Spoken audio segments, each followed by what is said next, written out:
kahle kahle ngomthetho thina we come from a disadvantaged background. But already lenza shona ukuthi lokho alikuvezi. I-strength ngasithola from my twin brother uLungelo.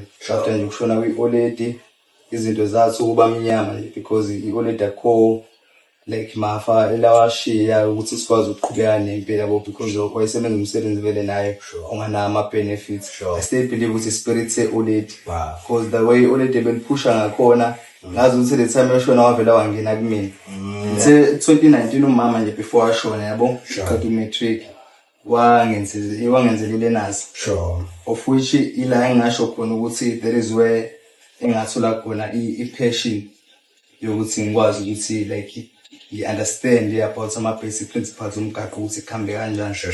So understanding wona ama rules omgaqo ngaba ne-excitement nje engiyitholayo ukuthi ha lento le kanti iqonda ukuthi yabo bengayitshela ukuthi